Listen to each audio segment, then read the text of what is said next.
This is IA Forward, your playbook for success as an independent insurance agent. Here to help you knock it out of the ballpark are your hosts, Shane Tatum and Tonya Lead. Welcome to IA Forward, and it is November, which is the month of gratitude, beginning the most wonderful time of year, the Christmas season. Thanksgiving season. I would think that at your household, that Thanksgiving is not an entire season. It's like a 3-day thing that's amidst the Christmas season. At my house, we are thankful for Christmas. It's the poor turkey and all that just doesn't get his day at our house, unfortunately. We have Thanksgiving, obviously. That is huge. We have turkey. We have dressing. We get together with family multiple times, and we get very tired of turkey and dressing because we eat it so many times. But we do that surrounded by Christmas decorations. I'm the same way. I start to get my Christmas dishes out around the middle of November, which is around our anniversary. But I leave my fall china in my cabinets until the day before Thanksgiving. And I use my Christmas china for the first time for my Thanksgiving meal. We're almost on the Hobby Lobby schedule. When did Hobby Lobby start putting out their Christmas? At our Hobby Lobby, it was right after the 4th of July.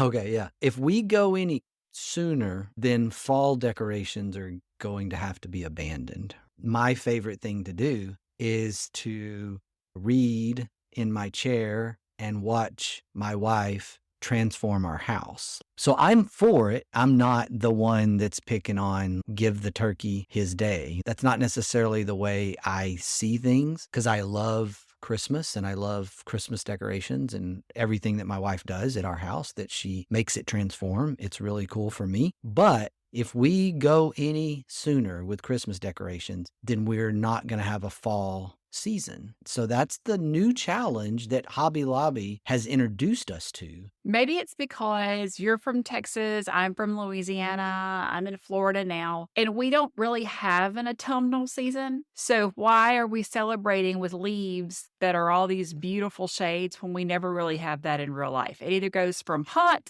to cold. And then back to hot again. It is what it is when you live in the South and it's 100 degrees for 3 months. Or on Christmas Eve, which we've actually had happen. But being from Louisiana, our 4 seasons are football, Mardi Gras, crawfish, and summer. And so maybe I have that mindset. And as football starts to move into bowl season, that's when it becomes Christmas. And then Christmas, of course, leading into Mardi Gras, which is my second favorite season of the year. Yeah. And I have a lot of crossover decoration there because I'm the person that has the giant Mardi Gras tree and leaves it up, switching some things out to take those into that second holiday season. So all of that said, there's a purpose to this, right? And the purpose of this is I want to talk a little bit about what I'm seeing on social media that's different this year compared to what I normally see this time of year in this season. And I noticed in the last few days, I started thinking about it and looking at memories. And I'm used to seeing a lot of gratitude in the month of November. And people do these little daily gratitude things, what they're thankful for. I'm used to seeing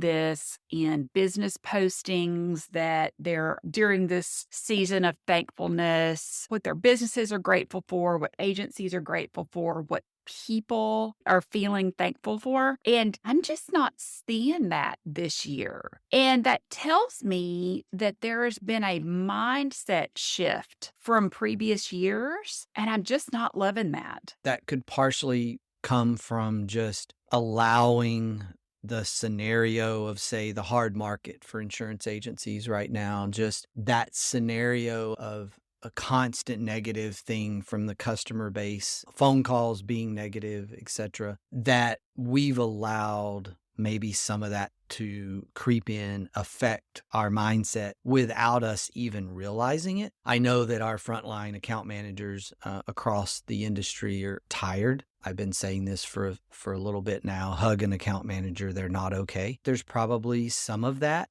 However, we do control our attitude. I know that someone speaks about that a lot on this podcast, is choosing your attitude. Because it's a choice, right? Because it's a choice. You get to make that choice when you wake up every day. And it's something I learned a long time ago. It's not somebody else's fault. You control your attitude. You control how you see things in the world. And I was taught that at an early age and have taught my children that. Hopefully it's stuck. So even when you think you don't have a choice because you're tired, because you've been dealing with negativity for a year and you're just really tired of the negativity and the toxicity around you, from whether it's customers, whether it's a circle of friends, whether it's your people you work with, you still have a choice. It's not everyone else's fault. And we have to start with how we think about things when we wake up in the morning. And I make some people aggravated around me at times because if I'm going to say attitude's a choice, then I need to be that person all the time. You can't say something and then act differently. So I have to get up every day, whether I feel like it or not, and make a choice to have a positive attitude because of how much I've preached having a positive attitude. It has become habit and ingrained in me from an early age, but also from a leadership standpoint of I can't mope into the office because I'm going to set the tone with everyone else. Because if I'm moping, why can't they mope? I had a very un-Tonya moment last night. I had to run to Walgreens to pick up a few things. And while I was there, I was walking down the card section because I love paper cards. That's just one of my things. And I saw all of the Thanksgiving cards that were on display. And I had this mental thought of, if I skip doing that this year, will anyone care? Because I always send out cards for Thanksgiving, right? Because I just really think that it's really an important season to have that heart of gratitude. And then when I had that thought in my head as I'm walking away, I thought, okay, to quote John Christ, it's time to check your heart. And we all have those moments where we don't feel good or that we don't want to do those things that show our appreciation and share how grateful we are for the people around us. We all have those moments. But last night was just a big in-your-face moment for me that I was like, okay, you need to get it together because if I can't be the difference, then I can't depend on anyone else to be the difference. Have you ever heard the joke from the comedian Jim Gaffigan about cards? No, I haven't. Jim Gaffigan, one of my favorite comedians, has a set where he talks about what's the deal with greetings cards or just going and buying a card. What do? Here's the card that I got you that somebody else wrote. It's a really funny, dry set that he goes through. And I really think it's funny because you're a big thank you card person. You handwrite cards and you send little notes and you do things like that, which is authentic and awesome and really good. But greetings cards that you go buy at the store, why don't you just say what you want to say and save your $4.95, $6.95? Now, I always add my own message there, but for me, I guess it's more picking up the visual, where if I had to go and take the picture and then write the message and then have it printed, like I'm not going to do all that. I'm not that good. I do that for Christmas, maybe for Easter, maybe for Mardi Gras. Creating the whole entire card, it is easier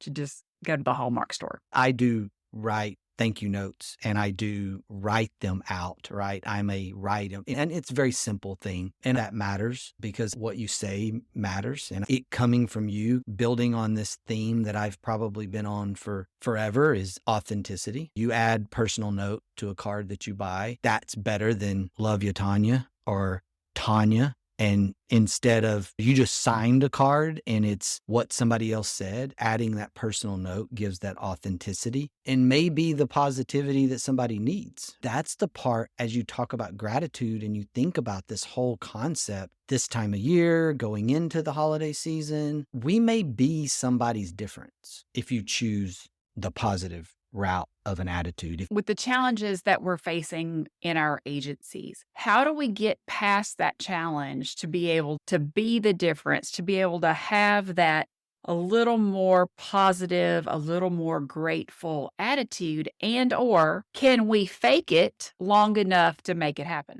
I am not a fake it till you make it person. I know you're not. Sometimes we do have to fake it until we make it, right? Or sometimes we have to create an environment where that positivity can thrive, even if we're not feeling it at the time. We're going to get into a difference on this of we have to feel it. I'm not very good at faking it. And my kids showed me that. I'm faking it. And they told me very clearly, Dad, what's wrong? And that became this realization for me that I'm not going to be able to fake it. I'm going to have to be authentic with it. What I'm going to have to do, though, from a leadership standpoint, I'm going to have to be different in terms of I'm going to have to get my head straight. I'm going to have to be authentic, but be the positive source no matter what. I'm going to have to be the buffalo. I'm going to have to run into the storm. That's this leadership kind of thing. Like if you think about some tragic scenario, there are people that run away from it.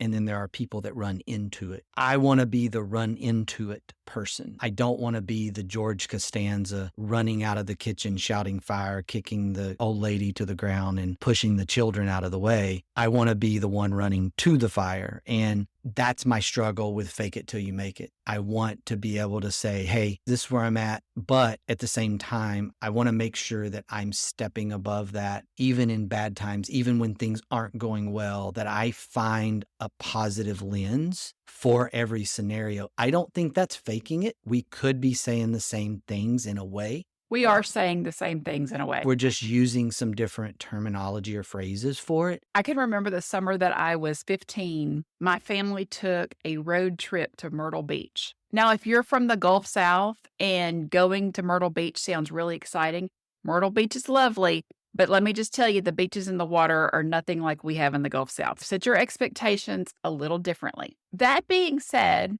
as we were going into Myrtle Beach, I was reading a book in the backseat of the car and heard my mama hollering and looked up, and our car was on fire. Dad stopped. Mom gets out of the car and runs. I'm in the back seat. Dad's getting out of the car to see if he can figure out what's wrong. But my mother left me in the back seat of the car. And so I'm 15, right? So I am able to reach forward, hit the little button on the seat. So I'm able to crawl out of the two-seater car. And later on that night, I got to laughing. I'm like, Mom, do you realize that you left me in the back seat? The car was on fire. You left me in the back seat. And she said, I guess I just figured if you weren't smart enough to get out of the car, that was your problem. And of course, she said it laughing and with love and all of those kinds of things. But it was also one of those learning moments that I've never forgotten. Now, obviously, had I not gotten out of the back seat with the car on fire, my parents would have come back to help me. I don't in any way, shape, form, or fashion believe that Mom and Dad would have left me there. But your whole thing about the car was on fire, Mom's thought was, let's get out of the car. It wasn't, okay, I need to stay in the car, figure out what's wrong, and we'll go from there. That's been one of those things that it's okay, things are bad, figure it out, take care of it, and then we're going to move on. That even-keeled nature, that gratitude gets harder, positivity gets harder, the more high versus low we become. If we are roller coaster people, we're really happy when things are good, and we're really sad and depressed when things are bad. This is really hard to lead with those emotions. And if you're looking for something that I believe is really important from a leadership standpoint, it's improving your ability to see things through that even keel lens. And that makes it easier to not run from the fire. It makes it easier to think about what's happening, not to pick on Mama Queen here, but think about, oh, I might want to check on my child in the back seat. Of course, you are 15. It's not like you are so young that you have to be unhooked. Right, from and I the was in a seat, car right? seat. I was Yeah. just, and I don't want to at all imply that Mama Queen was going to let me die in the back of the car on fire. But it wasn't her. It was like, okay, we got to get out of here. But that was her response. You were already like a 6-footer at 15, right? Yeah, I was 6'1" at 15. Yeah, Yes. so there was nothing she was going to be able to truly do to uncoil you out of this vehicle in the backseat. That is correct. Sometimes that's how we feel when we get into that hole of negativity, right? You're back there and it just feels like there's no way you're going to ever climb out of this. It feels like there's no way we're going to ever get out of this hard market. We're ever going to be able to get all 6'1" of us out of this thing and turn the world around. But it's completely possible, especially when the car's on fire. But let me tell you, it's possible. And it all comes back to the brilliant man that I am sitting across from who says attitude is a choice and reminds me of that at least twice a week. And it is a decision. And it's not just a decision because I detest the word just, but it is a decision that we have to make every single day. And we don't make it in the morning. We don't make it in the evening. We make it moment to moment and decision to decision. One of the tools that I would love to encourage people to think about using is something that I'm actually in the middle of right now. It's an end of year exercise that I start about the beginning of November. It's a stop doing list. Some of the things that get us in that rut is because we are doing things that we probably need to stop doing. This can be anything. A stop doing list can be personal, it can be business, it can be both. It probably should be both. That stop doing list may be to take yourself out of a social media group that is overly toxic. So if you are a part of a social media group for insurance professionals that are overly toxic and negative, then get out. I heard a pastor talk about someone who struggles with stuff, something that they may struggle with, some vice, and maybe social media or maybe their phone is something that they need to get rid of. At some point, you've got to say, stop doing this and go over here to the positive world. About this in terms of getting married after spending years in a dating life. And when you get married, you continue to go do the same things you did as a single person. You're not going to be married very long. I see this in so many aspects of life where you have to change your environment. You have to change your habits. You have to change what you do because something in your world is not working. That is where I'm coming from with a stop doing list. What do I need to stop so that I can move from this lack of gratitude, bad attitude environment to a positive attitude and a positive environment? That there's probably a lot of things in your business. You may need to ask account managers, CSRs, what are some of the things they do every day that they think are silly or stupid? They may be doing things because you said that they should do that 5 years ago, and today it doesn't matter, but you never stopped and told them to stop doing that.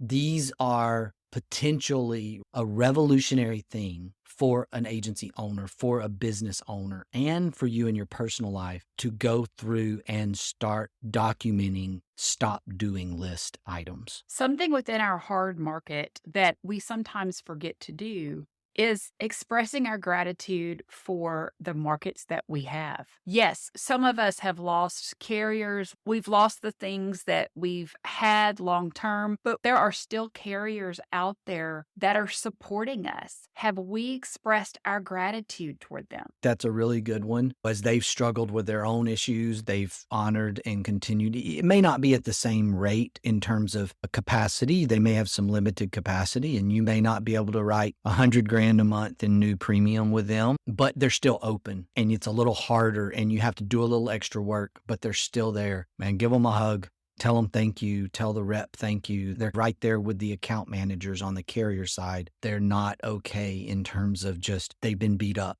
over the last year. That's a great point. You could see it as I'm down new business by 60%, or you could see this as I can still write 40% of what I used to write, or $40,000 a year in premium is not zero. Glass half full, glass half empty. There is a positive in every situation if you just take a step back and take a deep breath and think through it and look through it. Sometimes you have to take 2 or 3 or 5 or 6 steps back, by the way. Sometimes it's not always being able to take one step back. Sometimes it takes way more than that. Yep, agree with that too. It may not work the first try. You may not realize it. You may think you're being positive, but you may actually be negative. It's one of those things that we have to really resonate and check ourselves on. I really think this environment, I go through social media fast all the time. Like I choose to voluntarily take social media off my phone. It's mostly Facebook. It's usually not LinkedIn. or the platform formerly known as Twitter. That one can get bad politically. Kudos to the LinkedIn crowd, because most of the LinkedIn crowd is pretty good about that. Facebook, I just take it off my phone, because here's the deal. This is a very simple stop doing, or social media fast. Just take it off your phone. Take the app off your phone. You know what? It downloads back in like a minute, so you're fine. But if you take it off your phone, then you start realizing that you don't access it on your computer very often, or maybe do that. Say the only place I'm going to access it is on my computer. Then I'm at work, or I'm working when I'm accessing it. And I've done that. So when I say take a social media fast, I know so many of you are connected, and that's your connection point, and that's how you stay connected. And that feels like going off the grid. But if you take that away, maybe after hours, maybe in the morning drinking coffee, you're not pulling it up. It's just while you're at work on your computer that you pull it up. You will be amazed at the difference that little change could make in your positivity or negativity messaging. You will be amazed how it changes your perspective of your entire day if it is not the first thing that you do when you sit down for your morning comfort break. And I was shocked to find out how many people, when they're taking their morning comfort break, are scrolling social media. And the idea of the negativity that starts your day with is crazy. I love that idea of only accessing it from your computer from a business perspective. I used to always do a social media fast during Lent. And then as social became such an important part of business, I've gotten away from that habit. I can really support that idea as a business owner. If someone is reaching out to you on social media to shop with you, leave the Messenger app on your phone. You're going to still get that information. You're just not going to have the Facebook app itself. So I love that idea. That is what I do. I have a social envelope folder, whatever it's called, on iPhone, and that's where my apps are: Facebook, LinkedIn, Twitter. I take it off, but I leave Messenger, and I've gotten Messenger messages while I've been on my Facebook fast off my phone. The pickups, not everyone's an iPhone person, but I know I get a weekly screen time report that pops up on my phone. Android does that as well, just so you know. Yes. They're getting with it. They're coming along nicely. So if you could just see her eyes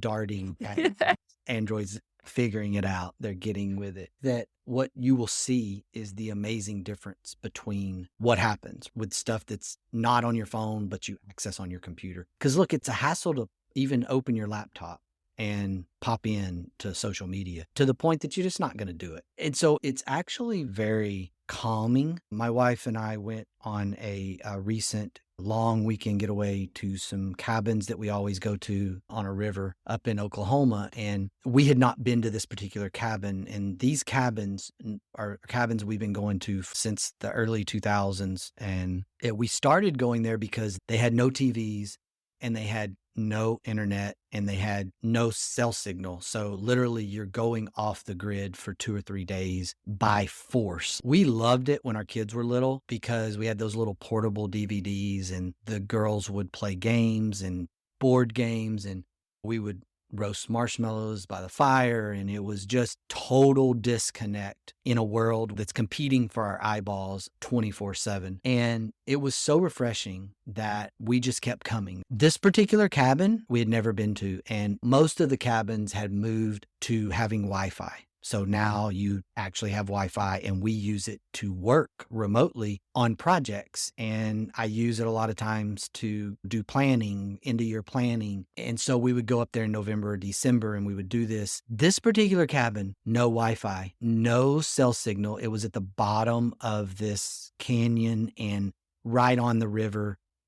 And it was raining the whole time. So there was no fishing. There was no canoeing. There was no hiking. We were in the cabin, and it was read, and it was not read your phone, and it was not check what's going on. And we had to drive out to get a signal up on the ridge just to tell our girls, hey, we're literally off the grid for 2 days. So we'll check in once a day, make sure nothing's happened that we need to know about emergency wise, but you won't hear from us. It was absolutely crazy how often I caught myself picking up my phone for the first day to check it, and there's nothing there. This was 2 or 3 days of aha, wow kind of stuff that just happened to us a couple of weeks ago. But guess what? It was okay. The world did not end. We got really good rest. It sounds delightful. It was wonderful, but it was by accident. And so what if we made that intentional? Part of the positivity, gratitude process may be taking a break.